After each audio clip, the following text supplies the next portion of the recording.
is Rach and welcome back to another YouTube video. Today I'm going to be reviewing Moonstone Island, so let's go ahead and jump right in. In its art style, it reminds me a lot of games like Stardew Valley. It has that same pixel graphic style as it, Traveler's Rest, and even Potion Craft a little bit, which is very cute. I love this art style, as you guys know. It's one of my favorite art styles for cozy games. As for gameplay, it's kind of like a Potion Craft and a little bit of Pokemon kind of mixture. Although I will say that the tutorial phase is giving Stardew Valley just a little bit. To further expand on what the gameplay is really like, I'm going to read you guys the Steam game description. So Moonstone Island is a creature collecting life sim set in an open world with over 100 islands to explore. Make friends, brew potions, collect spirits, and test your strength in card-based encounters to complete your alchemy training. It doesn't say this in the description on Steam, but I did notice that while I was playing the game, when I was talking to some of the townsfolk,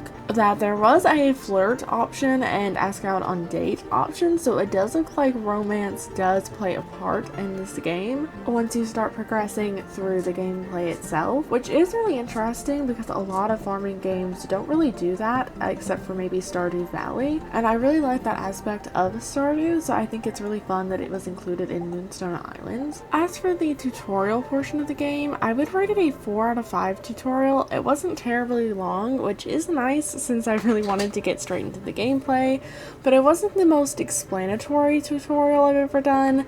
It also didn't really give you an option to skip the tutorial, which is another thing against the rating and replayability score. However, on the positive side, it does manage to quickly introduce you to your quote-unquote goal on Moonstone Island, aka becoming an alchemist, which if you're like me and you didn't read the store page before playing, it is pretty helpful. It also introduces your mother and father characters, who are notably the cutest side characters ever.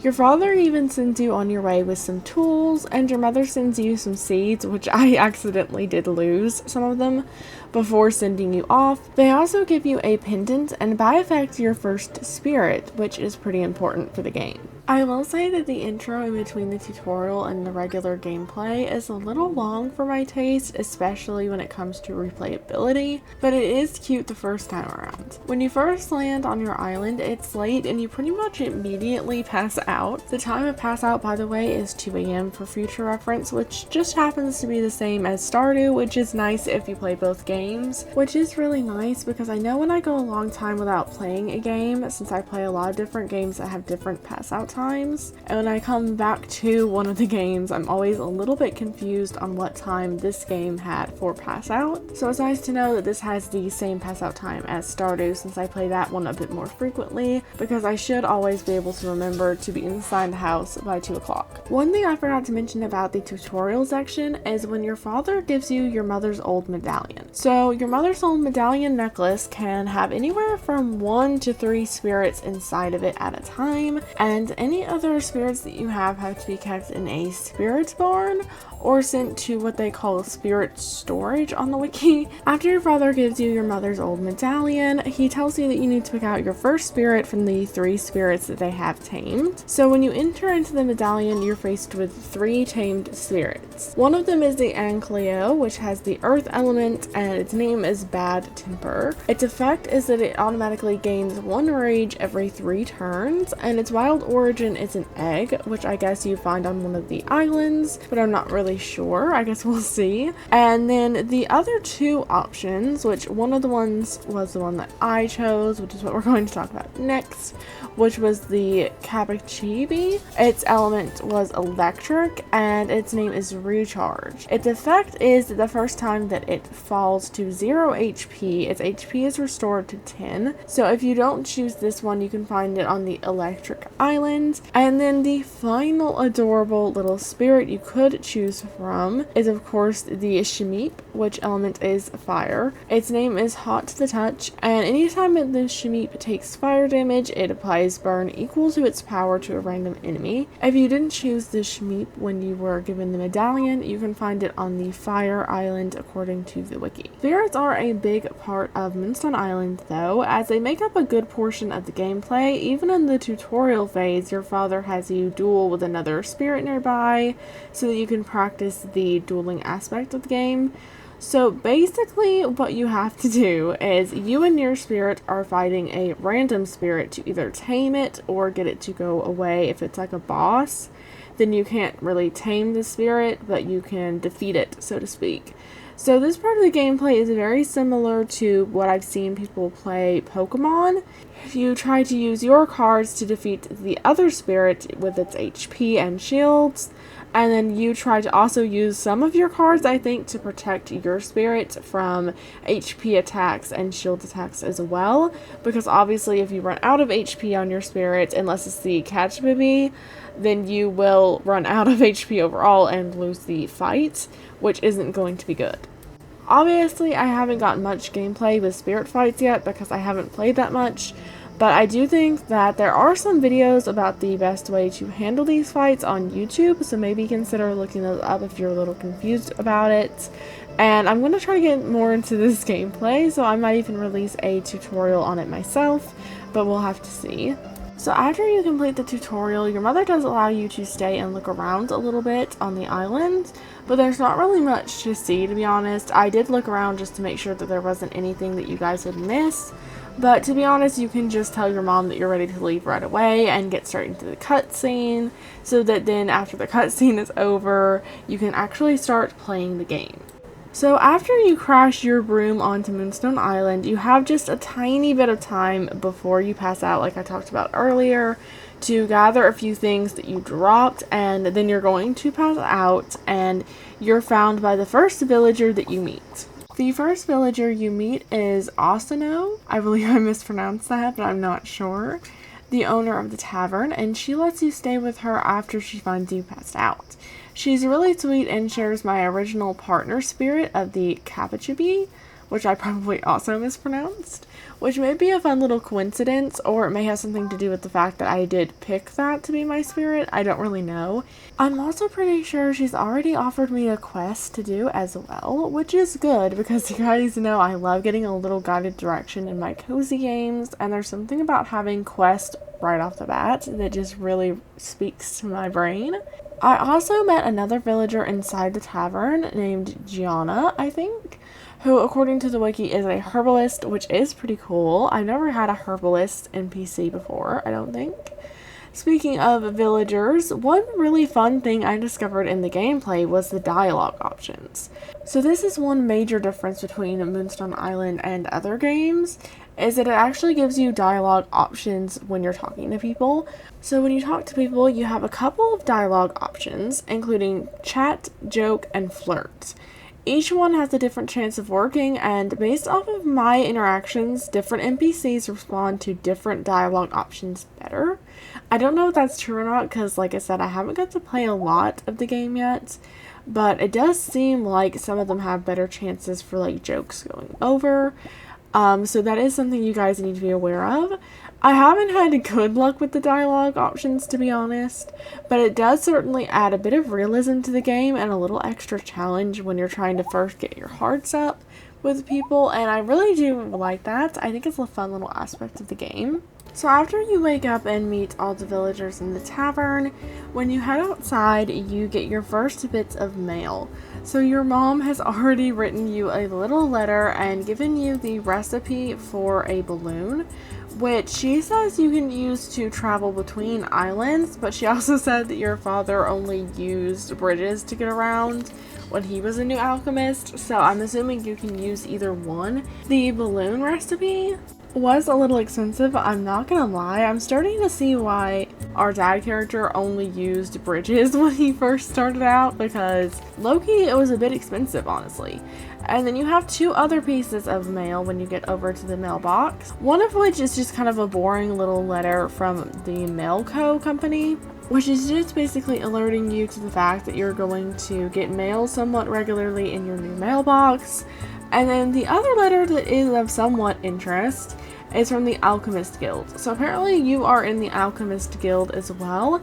Since you are now a representative of the Alchemist Guild, you do have a couple of ground rules for things you can't do, or you will get in trouble with the guild and face reprimands or even expulsion from the guild, which honestly does sound pretty scary. which includes giving flying equipment to untrained citizens, throwing spirits off islands, which sounds really bad, eating spirits, which also sounds really bad, and then forming an army of spirits to overthrow a government, which sounds really bad, but also in a weird way I kind of want to try it. And then they say good luck with your year of training. I assume we'll be getting more mail pieces from them at some point. I'm not really sure. But yeah, those are all the mail pieces that you get at first. And from there, I pretty much went back up to where I first crashed to start setting up my little starter base. So I didn't really want to destroy too much of the terrain, if I'm honest, because this world is just, it's so pretty, as I'm sure you guys have seen. It's just really, really aesthetic, and I didn't really want to disturb it too much, but I did need to get some wood and stone and supplies. So I found the easiest place that I thought I could clear out for my little alchemist tent, which my father gave me, and thankfully Osmino picked up since I passed out and didn't get it. So I cleared out a little spot for it and put it down, and then it was a little bigger than I thought it would be, so it did take up a bit too much space. And then of course it was the decorating time. So if you guys have ever seen me play any game where a decoration is available, I pretty much always start decorating at the start of every game that I can. And this game was no different. So pretty much as soon as I got my tent down, I started working on a little plot of farming land. I did accidentally mess up and hoe a spot of land that I didn't mean to, so I didn't actually get to finish the little fenced in area. It has one fence missing, but I'm hoping that that ground will unhoe at some point and I can place down the fence somewhat soon, and then it'll be a complete little fenced in area. It has a cute little gate.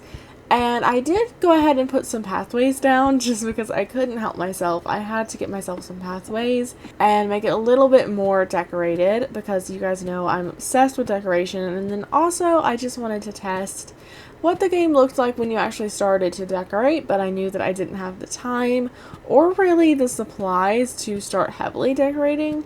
But I did want to see what the decoration kind of was like in Moonstone Island so that I could rate that in with my review. Something that I did notice while I was decorating was that there are half tiles in the game. So for people that have played Sims before, I'm sure you guys know what I mean by half tiles. But you could actually place down the pathways in a way that I'm really not used to for most games.